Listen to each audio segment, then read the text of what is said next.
सभी प्यारे साथियों को नमस्कार। कैसे हो आप सभी? उम्मीद करता हूं आप सभी अच्छे होंगे और अपनी तैयारी भी अच्छे से कर रहे होंगे। आज हम हरियाणा जीके का प्रैक्टिस 7 लगाएंगे। तो सभी का मोस्ट वेलकम है HSSC जीके बाय उत्तम क्लासेस में। तो इस वीडियो लेक्चर में आज हम 7वें प्रैक्टिस सेट को कंप्लीट करेंगे। 6 हम ऑलरेडी कर चुके हैं। अगर आपने वो नहीं देखे तो डिस्क्रिप्शन में मैंने इसका लिंक दिया हुआ है, वहां से आप देख लीजिएगा। अगर वहां से नहीं तो यहाँ पर मैंने एक आई का बटन दिया हुआ है, तो यहाँ पर प्रेस करके वो 6 के 6 पार्ट जरूर देखिएगा। काफी अच्छे अच्छे क्वेश्चंस मैंने इसमें डाले हुए हैं। आज भी हम काफी अच्छे अच्छे क्वेश्चंस करेंगे इसमें 7वें प्रैक्टिस सेट में। जल्दी से जुड़ जाइए, लाइव आ जाइए, कमेंट जरूर कीजिएगा। तो हम स्टार्ट करते हैं। देखिए यहाँ पर हमारा पहला प्रश्न है, पूर्व नौसेना अध्यक्ष सुनील लांबा किस जिले से संबंध रखते हैं? पूर्व नौसेना अध्यक्ष हैं इनमें से सुनील लांबा हैं, तो इनमें से बताइए कौन सी डिस्ट्रिक्ट से ये बिलोंग करते हैं।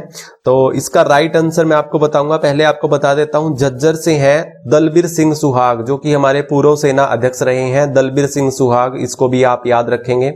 भिवानी से हैं एक हमारे वीके सिंह भिवानी से हैं, और एक है कपूर, जिसको दीपक कपूर है ना, जिनका नाम दीपक कपूर, भी भिवानी से हैं। ये भी हमारे पूर्व सेना अध्यक्ष रहे हैं। दीपक कपूर और वीके सिंह भिवानी से, और दलबीर सिंह सुहाग झज्जर से। और जो सुनील लांबा है ना, जो ये हमारे पलवल से हैं। कहां से है? पलवल से हैं। तो ये याद रखिएगा, तीनों चारों ये पूछे जा सकते हैं आपके एग्जाम में।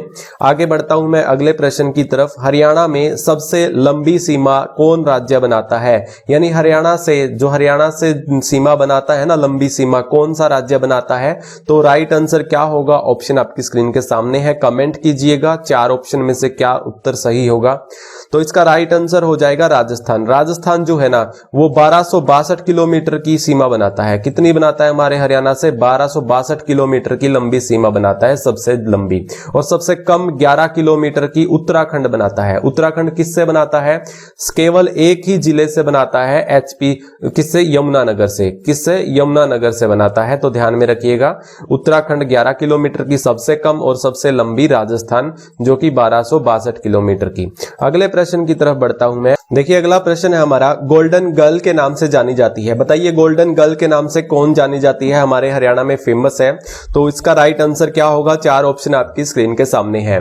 तो अनीता कुंडू जो है ना, ये हमारे हिसार से हैं। ये माउंटेनर हैं। 3 बार इन्होंने माउंट एवरेस्ट को फतेह किया है। 2 बार तो नेपाल के रास्ते से और 1 बार चीन के रास्ते से। अनीता कुंडू कौन है? हिसार फरीदपुर गांव से है ये, तो याद रखिएगा इसे, माउंटेनर को। मानुषी छिल्लर 2017 में इन्होंने मिस वर्ल्ड का खिताब जीता था 2017 में। कहां से है ये? झज्जर से हैं। कहां जन्म हुआ था? झज्जर में। सोनीपत से इन्होंने अपनी पढ़ाई की थी। कहां से? भगत फूल सिंह महिला विश्वविद्यालय से। कहां से? भगत फूल सिंह महिला विश्वविद्यालय से। कब स्थापित किया गया था भगत फूल सिंह महिला विश्वविद्यालय? 2006 में स्थापित किया गया था। कब किया गया था? 2006 में। तो पहली यूनिवर्सिटी थी हमारी महिला यूनिवर्सिटी, भगत फूल सिंह महिला विश्वविद्यालय हमारे हरियाणा का। तो याद रखिएगा, वहां से इन्होंने पढ़ाई पूरी की थी अपनी, और झज्जर से इनका जन्म है, मानुषी छिल्लर का। कविता दलाल जो कि हार्ड लेडी कहलाती है ना, WWE की चैंपियन है ये, हमारे हरियाणा की पहली।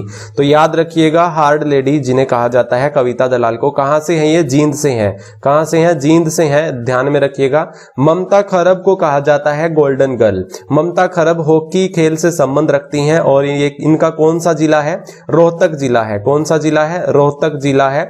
हॉकी टीम की ये कैप्टन भी रही हैं ममता खरब, इनको ध्यान में रखिएगा आप। अगले प्रश्न की तरफ बढ़ता हूं मैं।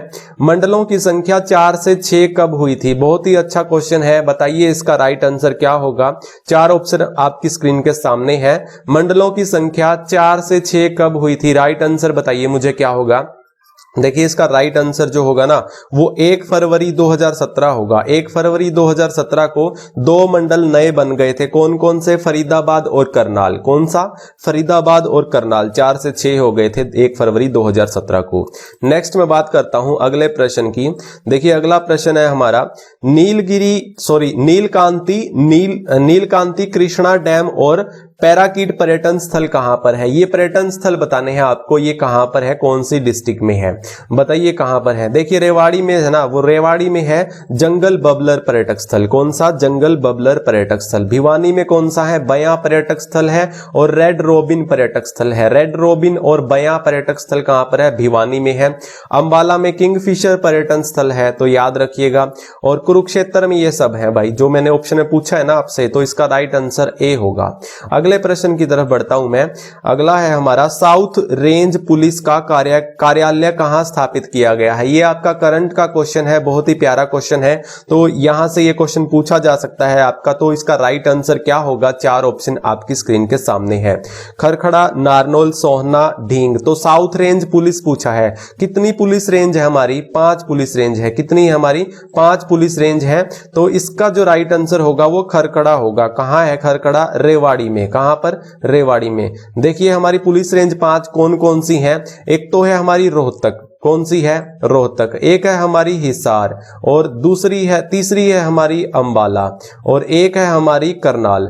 तो ये 4 पुलिस रेंज तो ये हो गई, और जो 5वीं है ना, वो 5वीं साउथ रेंज पुलिस है, यानी साउथ रेंज में आ जाती हैं 4 डिस्ट्रिक्ट। कौन सी डिस्ट्रिक्ट आ जाती है? एक तो महेंद्रगढ़ आ जाती है, और एक रेवाड़ी, और एक नूह आ जाती है जिसको मेवात कहा जाता है, और एक पलवल। तो ये साउथ रेंज में आती हैं, और ये जो मैंने आपको बताए 4 के 4, ये 4 हमारी पुलिस रेंज हैं। तो अभी जो साउथ रेंज का पुलिस का कार्यालय जो स्थापित किया गया है वो खरकड़ा में किया गया है, रेवाड़ी में, याद रखिएगा। आगे बात करता हूं मैं अगले प्रश्न की तरफ। देखिए नेक्स्ट प्रश्न हमारा, किस अभिलेख के अनुसार हरियाणा की राजधानी दिल्ली थी?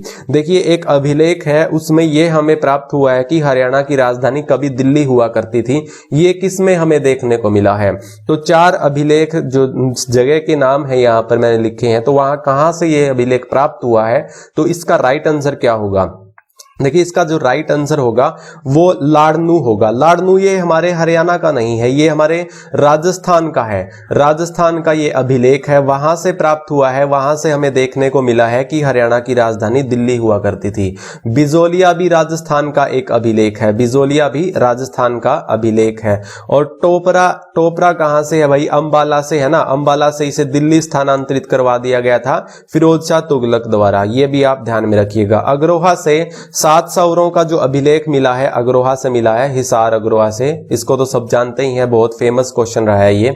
आगे बात करता हूं मैं 8वें प्रश्न की। ऋग्वेद में हरियाणा का उल्लेखित नाम है। देखिए ऋग्वेद में जो उल्लेखित नाम है वो कौन सा है? 4 ऑप्शन आपकी स्क्रीन के सामने है, कमेंट कीजिएगा कौन सा राइट आंसर होगा। देखिए जो बहुधान्य है ना, वो महाभारत काल का बहुत ही प्रसिद्ध नाम रहा है हमारे हरियाणा का। बहुधान्य, जिसे अनाज कहा जाता है ना, यही होता है इसका अर्थ, बहुत सारा अनाज। तो इसको याद रखिएगा, ये महाभारत काल का फेमस नाम है हमारे हरियाणा का। श्रीकंठ जनपद, श्रीकंठ जनपद किसमें लिखित है? ये नाम जो हमारे हरियाणा का कहां हमें देखने को मिलता है? हर्षचरित्र में देखने को मिलता है। बाण भट्ट ने जिसे लिखा था ना, जिसकी रचना बाण भट्ट ने की थी हर्षचरित्र की, तो उसमें ये श्रीकंठ जनपद हमें नाम देखने को मिला है। आर्यना ऐसा माना जाता है, जब हमारे जहां ये हरियाणा में आर्य आए थे ना, आर्य आए थे, तो उन्होंने ये आर्यना नाम दिया था हमारे हरियाणा को। तो रज हरियाणा हमें ऋग्वेद में देखने को मिलता है, ऋग्वेद में रज हरियाणा हमें देखने को मिलता है। ऑप्शन सी इसका राइट होगा। अगले प्रश्न की तरफ बढ़ता हूं मैं, 9वां प्रश्न है हमारा। देखिए करनाल का युद्ध कब हुआ था? करनाल का युद्ध बताइए कब हुआ था, इसका राइट आंसर क्या होगा? तो ऑप्शन आपकी स्क्रीन के सामने है, कमेंट कीजिएगा करनाल का युद्ध कब हुआ था। देखिए करनाल का युद्ध हुआ था 1739 में। किस किस के बीच में हुआ था?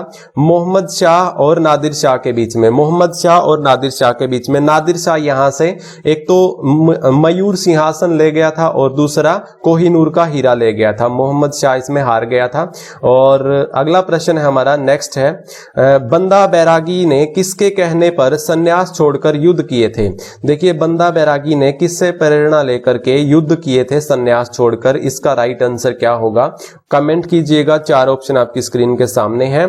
तो इसका जो राइट आंसर होगा वो गुरु गोविंद सिंह होगा, यानी गुरु गोविंद सिंह से प्रेरणा लेकर इन्होंने संन्यास छोड़ दिए थे और युद्ध किए थे। इन्होंने किसके खिलाफ युद्ध किया था? मुगलों के खिलाफ किया था। मुगलों के खिलाफ युद्ध किए थे।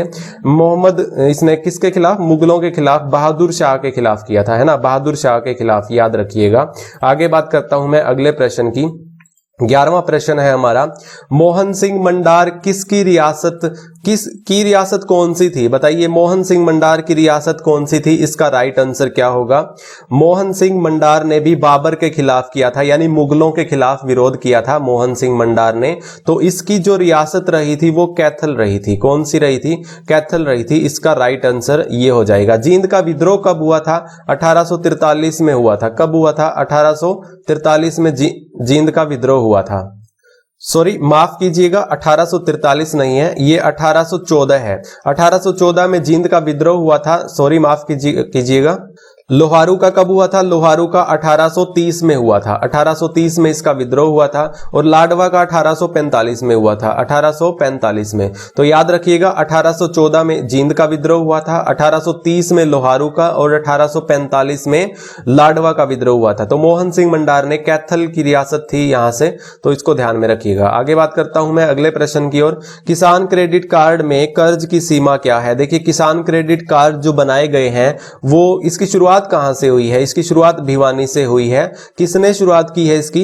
कृषि व पशुपालन मंत्री जो हमारे जयप्रकाश दलाल है ना, उन्होंने भिवानी से इसकी शुरुआत की है। पशुओं से रिलेटेड है ये कृषि, जो किसान क्रेडिट कार्ड बनाया जाएगा वो पशुओं से रिलेटेड बनाया जाएगा। उसमें क्या होगा? कर्ज दिया जाएगा पशुओं पर लोन दिया जाएगा। तो उसकी सीमा पूछी है, इसमें कितनी सीमा है? ये हमारा करंट का क्वेश्चन है, आपका आ सकता है। इसकी शुरुआत कब हुई थी? 6 दिसंबर 2019 में। 6 दिसंबर 2019 में इसकी शुरुआत की गई थी भिवानी से। जयप्रकाश दलाल ने इसकी शुरुआत की थी, जो कि हमारे कृषि और पशुपालक मंत्री हैं। तो ध्यान में रखिएगा, इसका जो राइट आंसर होगा वो डी होगा। 1,60,000 तक की सीमा है, यानी इससे ज्यादा आप लोन नहीं ले सकते आप पशुओं पर। तो इसका राइट आंसर 1,60,000 रुपए हो जाएगा। आगे मैं बढ़ता हूं अगले प्रश्न की ओर। नेक्स्ट प्रश्न है हमारा 13वां। देखिए, महमूद गजनवी ने कितनी बार थानेश्वर पर आक्रमण किया था? जो हमारे कुरुक्षेत्र में थानेश्वर है, यहां पर चक्कर स्वामी की मूर्ति को भी तोड़ा था। काफी सारा धन लूटकर ये अफगानिस्तान ले गया था मोहम्मद गजनवी, जिसने हमारे भारत पर 17 बार आक्रमण किया था। तो इसका राइट आंसर क्या होगा? 17 बार आक्रमण करने वाला जो हमारे हरियाणा में थानेश्वर पर कितनी बार आक्रमण किया था इसने?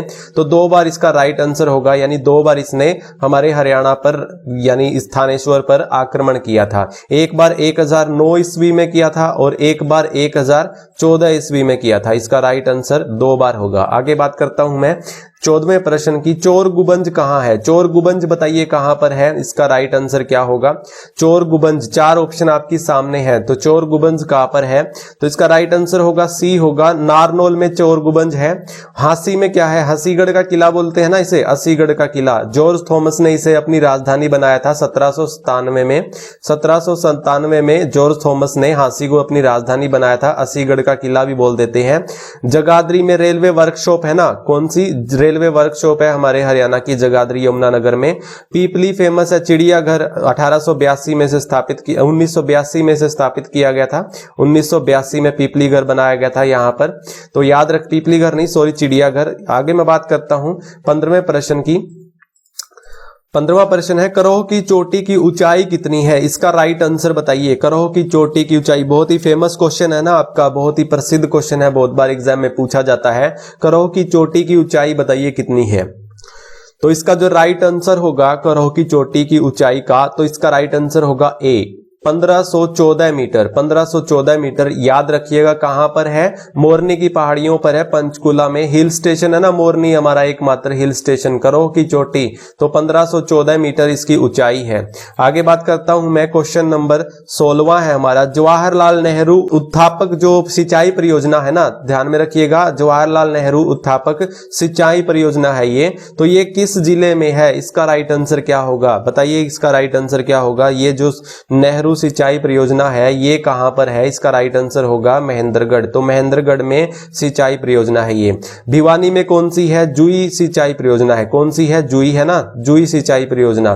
तो इसको भी ध्यान में रखिएगा। भिवानी नहर जो सबसे छोटी है हमारे हरियाणा की, इसको भी आप याद रखिएगा, जिसे BN चक्रवर्ती नहर कहते हैं ना, जो राज्यपाल के नाम से है इस नहर का नाम, भिवानी नहर का, जो कि हमारे हरियाणा की सबसे छोटी है। गुरुग्राम नहर कहां से निकाली गई है? दिल्ली के ओखला से। कहां से? से? दिल्ली के ओखला से गुरुग्राम नहर निकाली गई है, इसको भी आप याद रखेंगे। तो इसका राइट आंसर महेंद्रगढ़ होगा। आगे बात करता हूं मैं 17वें प्रश्न की। 17वां प्रश्न है हमारा, उत्तर भारत का पहला भूकंप माप केंद्र स्थापित किया गया है। देखिए ये हमारा करंट का क्वेश्चन है, आपका पूछा जा सकता है एग्जाम में। उत्तर भारत का पहला भूकंप माप केंद्र कहां पर स्थापित किया गया है? तो ये बहादुरगढ़ में स्थापित किया गया है। इसका राइट आंसर बी हो जाएगा, बहादुरगढ़। आगे बात करता हूं मैं अगले प्रश्न की। भिवानी टेक्सटाइल मिल की स्थापना हुई थी, कब हुई थी भिवानी टेक्सटाइल मिल की स्थापना? बताइए इसका आंसर क्या होगा, भिवानी टेक्सटाइल मिल की स्थापना कब हुई थी? तो इसका राइट आंसर जो होगा वो होगा 1937 को, भिवानी टेक्सटाइल मिल की स्थापना। वस्त्र और विज्ञान संस्थान की स्थापना कहां पर? भिवानी में 1943 में हुई थी। भिवानी में 1943 में वस्त्र एवं विज्ञान संस्थान की स्थापना 1943 में, और भिवानी टेक्सटाइल मिल की स्थापना 1937 में हुई थी। आगे बढ़ता हूं मैं, क्वेश्चन है हमारा 19वां। देखिए, देश का पहला हाथी पुनर्वास एवं अनुसंधान केंद्र स्थापित किया गया है। देश का पहला हाथी पुनर्वास एवं अनुसंधान केंद्र स्थापित कहां पर किया गया है? इसका राइट आंसर क्या होगा बताइए। इसका जो राइट आंसर होगा वो यमुनानगर होगा। यमुनानगर में इसे स्थापित किया गया है। ये क्वेश्चन पूछा गया है एक बार एचएसएससी के एग्जाम में। हाथी पुनर्वास अनुसंधान केंद्र यमुनानगर में है।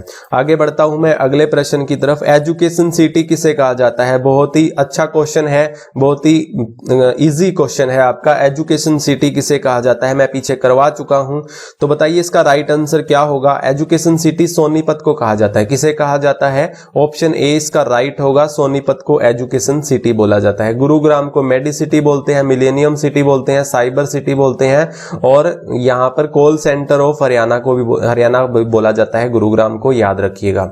आगे बात करता हूं मैं 21वें प्रश्न की। देखिए हमारा 21वां प्रश्न है, चौधरी रणबीर सिंह यूनिवर्सिटी कहां पर है? चौधरी रणबीर सिंह यूनिवर्सिटी बताइए कहां पर है?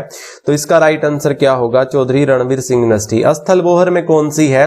स्थलबोहर में बाबा मस्तनाथ यूनिवर्सिटी है ना, बाबा मस्तनाथ यूनिवर्सिटी। और मानेसर में कौन सी है? अमेठी यूनिवर्सिटी है। कौन सी? अमेठी यूनिवर्सिटी है। और अंबाला में महर्षि मार्कंडेश्वर यूनिवर्सिटी, एमएमयू पूछा जाता है आपके एग्जाम में। मार्कंडेश्वर यूनिवर्सिटी कहां पर है? तो ये हमारी हरियाणा की पहली प्राइवेट यूनिवर्सिटी भी थी यहां पर, महर्षि मार्कंडेश्वर यूनिवर्सिटी। तो चौधरी रणबीर सिंह यूनिवर्सिटी जींद में है। कहां पर है? चौधरी रणबीर सिंह यूनिवर्सिटी जींद में है। अगला प्रश्न है हमारा 22वां, बेटी का सलाम राष्ट्र के नाम योजना कब शुरू हुई थी? बेटी का सलाम राष्ट्र के नाम योजना बताइए कब शुरू हुई थी? इसका राइट आंसर क्या होगा? ऑप्शन आपकी स्क्रीन के सामने है। तो इसका जो राइट आंसर होगा वो होगा 2015। 2015 में ये शुरुआत हुई थी, 4 अगस्त 2015 को। 4 अगस्त 2015 को इसकी शुरुआत हुई थी, और इसमें जो गांव की जो पढ़ी लिखी बेटियां हैं ना, उनको चुना गया था। तो ये शिक्षा विभाग से रिलेटेड है ये योजना, बेटी का सलाम राष्ट्र के नाम। तो याद रखिएगा, शिक्षा विभाग ने इसे शुरू किया था 4 अगस्त 2015 को। आगे बढ़ता हूं मैं अगले प्रश्न की ओर। अगला प्रश्न है हमारा, गेहूं अनुसंधान निदेशालय कहां पर है? गेहूं अनुसंधान निदेशालय किस जिले में है? बताइए इसका राइट आंसर क्या होगा। गेहूं अनुसंधान निदेशालय कहां पर है? पशु अनुवांशिकता केंद्र है ना, वो करनाल में है। कहां पर है? पशु अनुवांशिकता केंद्र कहां पर है? और भैंस अनुसंधान केंद्र कहां पर है? हिसार में है। भैंस अनुसंधान केंद्र हिसार में है। और पशु अनुवांशिकता केंद्र कहां पर है? करनाल में है। और गेहूं अनुसंधान निदेशालय कहां पर है? ये भी करनाल में है। डेयरी, राष्ट्रीय डेयरी अनुसंधान संस्था भी करनाल में है। तो इसको भी आप याद रखेंगे। आगे बात करता हूं मैं, क्वेश्चन नंबर हमारा 24वां है, 2010 से पहले हरियाणा की द्वितीय भाषा कौन सी थी? बहुत ही अच्छा क्वेश्चन है, प्यारा क्वेश्चन है। 2010 से पहले हरियाणा की द्वितीय भाषा कौन सी थी? यानी 2010 29 जनवरी 2010 के बाद हमारी दूसरी भाषा जो बन गई थी वो हमारी पंजाबी भाषा बन गई थी। याद रखिएगा, 29 जनवरी 2010 के बाद हमारी जो दूसरी भाषा बनी थी वो पंजाबी भाषा बनी थी। इससे पहले तमिल थी। कौन सी थी? तमिल थी। जो भूपेंद्र सिंह हुड्डा थे ना हमारे इस समय जो मुख्यमंत्री, तो उसके कार्यकाल में ही ये इसको चेंज किया गया था। पंजाबी हमारी दूसरी भाषा थी। तो पहले हमारी दूसरी भाषा इससे पहले तमिल थी। आगे बात करता हूं मैं, क्वेश्चन नंबर 25वां है हमारा।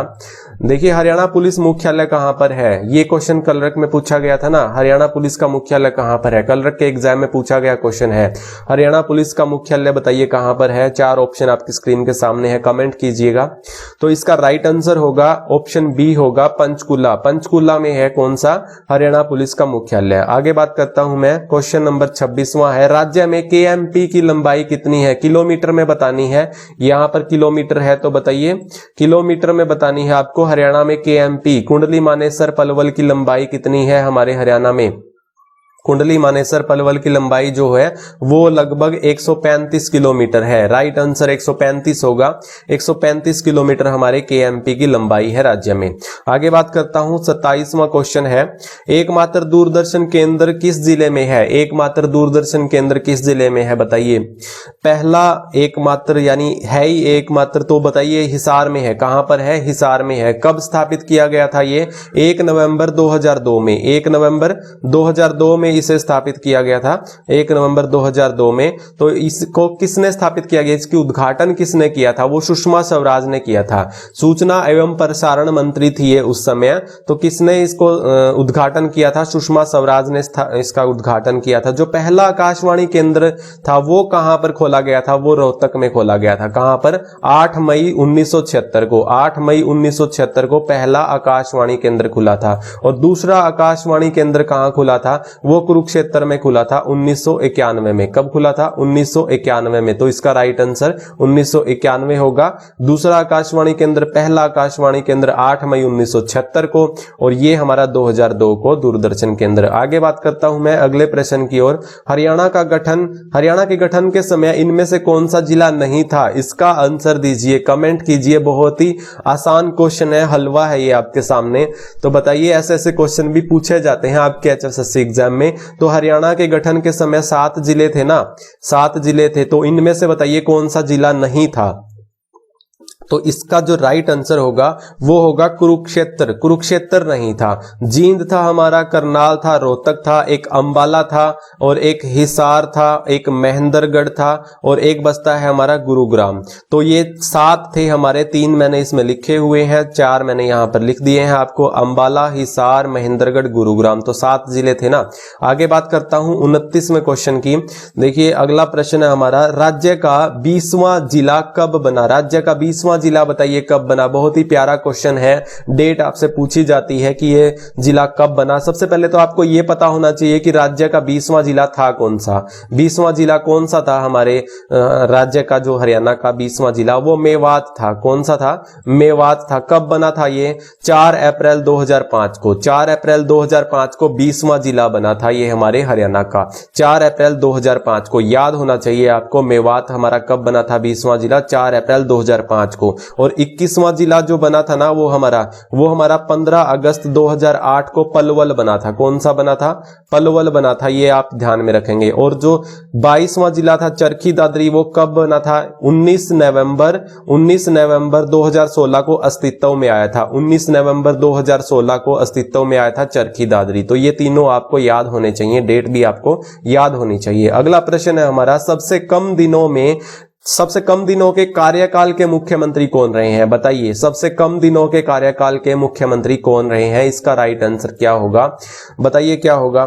देखिए इसका जो राइट आंसर होगा वो ओपी चौटाला होगा। ओम प्रकाश चौटाला है ना, 5 बार मुख्यमंत्री रहे हैं, 5 बार मुख्यमंत्री रहे हैं। और सबसे कम कार्यकाल रहा है 5 में से, एक कार्यकाल इनका 5 ही दिन का रहा है, कुल 5 दिन का रहा है। तो सबसे कम कार्यकाल रहा है। ओपी वर्मा ये हमारे मुख्यमंत्री नहीं थे, ये हमारे राज्यपाल थे, ये हमारे राज्यपाल थे। इनका सबसे कम कार्यकाल रहा है, इनका भी 5 ही दिन का कार्यकाल रहा है राज्यपाल के तौर पर, ओपी वर्मा का। राव वीरेंद्र सिंह हमारे दूसरे मुख्यमंत्री थे, लेकिन ये हमारे दूसरे विधानसभा अध्यक्ष भी थे, जो कि इनका कार्यकाल विधानसभा अध्यक्ष के तौर पर मात्र 16 दिन का था, मात्र 16 दिन का था राव वीरेंद्र सिंह का। तो ये आप सब याद रखेंगे। और एक मैंने अलग से स्पेशल मुख्यमंत्री पर वीडियो भी बनाई हुई है, वो देख लीजिएगा, बहुत ही अच्छी वीडियो है। मुख्यमंत्री से आपका कोई भी क्वेश्चन नहीं छूटेगा, उस वीडियो को जरूर देखिएगा आप। आगे मैं बात करता हूं 31वें क्वेश्चन की। अगला प्रश्न है हमारा, प्रथम उप मुख्यमंत्री चांदराम निर्वाचन क्षेत्र था। देखिए चांदराम का निर्वाचन क्षेत्र कौन सा था, तो इसका राइट आंसर क्या होगा। चार ऑप्शन आपकी स्क्रीन के सामने है, कमेंट कीजिएगा, कमेंट करके बताइए इसका राइट आंसर क्या होगा। प्रथम उप मुख्यमंत्री चांदराम का निर्वाचन क्षेत्र क्या था।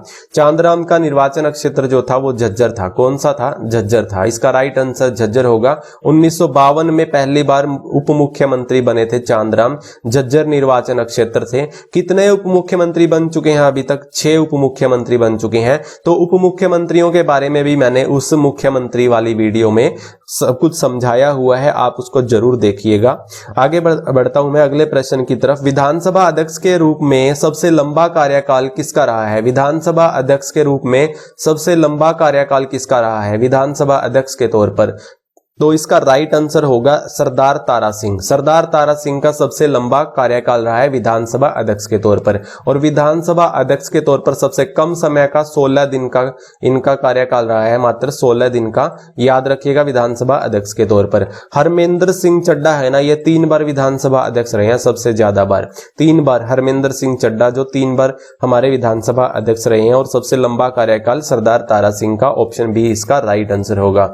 आगे बात करता हूं मैं 33वें क्वेश्चन की। राव तेज सिंह का तालाब कहां पर है। राव तेज सिंह का तालाब बताइए कहां पर है। राव तेज सिंह का तालाब रोहतक में गौकर्ण का तालाब है। कौन सा, गौकर्ण का तालाब है रोहतक में। रेवाड़ी में क्या है, जंगल बबलर, मैंने बताया था ना आपको रेवाड़ी में। जींद में क्या है, जींद में रानी का तालाब है। कौन सा, रानी का तालाब। कौन सा, जींद में रानी का तालाब। नारनौल में जल महल है ना, नारनौल में जल महल है। याद रखिएगा राव तेज सिंह का तालाब रेवाड़ी में है। कहां पर है, राव तेज सिंह का तालाब रेवाड़ी में है, तो इसका राइट आंसर रेवाड़ी होगा। आगे बात करता हूं मैं 34वें प्रश्न की। शेष शैया पर लेटे भगवान विष्णु की मूर्ति कहां से मिली है। शेष शैया पर लेटे भगवान विष्णु की मूर्ति कहां से मिली है, इसका आंसर क्या होगा, कमेंट कीजिए।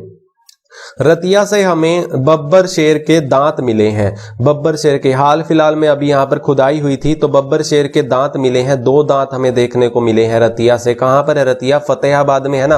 अग्रोहा से, यहां से हमें 7 सौरों का जो अभिलेख मिला है।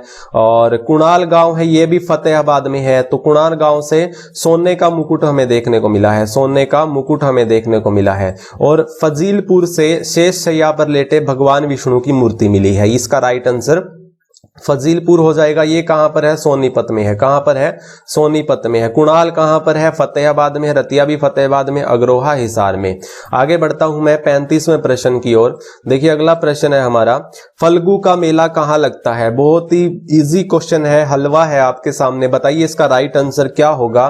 तो इसका राइट आंसर बताइए, कमेंट कीजिएगा। फल्गु का मेला कहां लगता है, सभी का कमेंट आना चाहिए। इसका राइट आंसर क्या होगा, फल्गु का मेला। देखिए फल्गु का मेला कहां लगता है बताऊंगा। छड़ियों का मेला करनाल में लगता है। कहां लगता है, पूछा जाता है ना आपके एग्जाम में। तो छड़ियों का मेला करनाल में लगता है। बाबा खेड़े वाले का मेला भिवानी में लगता है। एक पूर्णमासी का मेला भी यहां पर लगता है, बाबा खेड़े वाले का और पूर्णमासी का। हटकेश्वर मेला कहां पर लगता है, जींद में लगता है हटकेश्वर मेला। कैथल में फल्गु का मेला लगता है, राइट आंसर कैथल होगा।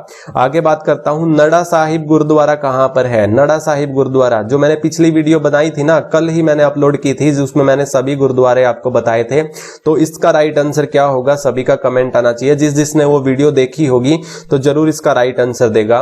तो नड़ा साहिब गुरुद्वारा बताइए कहां पर है। देखिए अंबाला में है लखनौर साहिब गुरुद्वारा। अंबाला में कौन सा है, लखनौर साहिब गुरुद्वारा, जहां पर गुरु गोविंद सिंह का जो नानका है ना, वहां पर लखनौर साहिब गुरुद्वारा अंबाला में। और अंबाला में ही सबसे ज्यादा गुरुद्वारे हैं, अंबाला में ही सबसे ज्यादा गुरुद्वारे हैं। जींद में कौन सा है, धमतान साहिब गुरुद्वारा है। कौन सा है, जींद में धमतान साहिब गुरुद्वारा है। सिरसा में कौन से हैं, 2 है फेमस यहां पर, चिल्ला साहिब गुरुद्वारा और चोरमार खेड़ा गुरुद्वारा। चोरमार खेड़ा गुरुद्वारा और चिल्ला साहिब गुरुद्वारा यहां पर है। और नड़ा साहिब कहां पर है, पंचकुला में। राइट आंसर बी हो जाएगा इसका। आगे बढ़ता हूं मैं अगले प्रश्न की तरफ। 37वां प्रश्न है हमारा। देखिए चरखी दादरी में सीमेंट उद्योग कब स्थापित किया गया था। डालमिया सीमेंट उद्योग है ना, यहां पर डालमिया सीमेंट उद्योग कब स्थापित किया गया था। 4 ऑप्शन आपकी स्क्रीन के सामने है, इसका राइट आंसर क्या होगा। डालमिया सीमेंट उद्योग कब स्थापित किया गया था। देखिए वीडियो अच्छी लग रही है तो लाइक जरूर करके जाइएगा। और अभी तक आपने हमारे चैनल को सब्सक्राइब नहीं किया तो सब्सक्राइब जरूर कर लीजिएगा। तो इसका राइट आंसर क्या होगा बताइए? सीमेंट उद्योग, इसका राइट आंसर होगा 1939। 1939 में स्थापित किया गया था डालमिया सीमेंट उद्योग। तो इसका राइट आंसर डी होगा। आगे बात करता हूं मैं, हरियाणा पर्यटन दिवस कब मनाया जाता है? हरियाणा पर्यटन दिवस कब मनाया जाता है? 23 सितंबर को हरियाणा शहीदी दिवस मनाया जाता है ना। 23 सितंबर को हरियाणा शहीदी दिवस मनाया जाता है और 1 सितंबर को हरियाणा पर्यटन दिवस मनाया जाता है। 1 सितंबर को हरियाणा पर्यटन दिवस मनाया जाता है। तो राइट आंसर ए होगा इसका। आगे बात करता हूं, 39वां क्वेश्चन है हमारा यहाँ पर। लूला अहीर गांव का नाम बदलकर कृष्ण नगर कर दिया है। कृष्ण नगर कर दिया, ये गांव किस जिले में है? लूला अहीर का नाम बदलकर कृष्ण नगर कर दिया है, तो ये गांव किस जिले में है? देखिए, एक गांव यमुनानगर में है, खिजराबाद।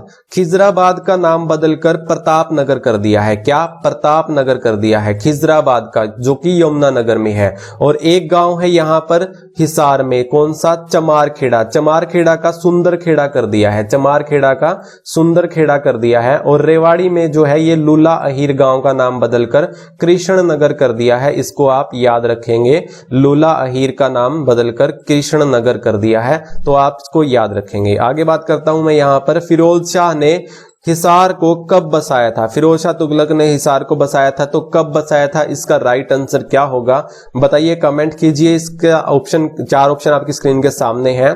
तो इसका जो राइट आंसर होगा वो 1354 होगा। 1354 में फिरोज शाह तुगलक ने हिसार को बसाया था। तो इसका राइट आंसर ए होगा। तो ये थे हमारे 40 क्वेश्चंस जो कि आपको बहुत अच्छे लगे होंगे। वीडियो को लाइक करके जरूर जाइएगा और अभी तक हमारे चैनल को सब्सक्राइब नहीं किया तो सब्सक्राइब भी जरूर कर लीजिएगा, ताकि आने वाली नोटिफिकेशन आपको मिलती रहे। बेल आइकन का बटन प्रेस कर लीजिएगा। और हमारे 6 प्रैक्टिस सेट आप यहां पर देख सकते हो। यहां पर मैं बेल आइकन का जो बटन होता है यहां पर एक आएगा, वहां पर मैं डाल दूंगा। और अब मिलते हैं नेक्स्ट वीडियो में कल किसी और डिस्ट्रिक्ट के साथ। अगर आपको किसी डिस्ट्रिक्ट में इंटरेस्ट है जो अभी तक मैंने नहीं करवाई है, जो भी करवानी है डिस्ट्रिक्ट, आप हमें कमेंट कर सकते हो, मुझे कमेंट कर सकते हो कल कौन सी डिस्ट्रिक्ट करवानी है। तो कल मिलते हैं नेक्स्ट वीडियो में, तब तक के लिए जय हिंद, जय भारत।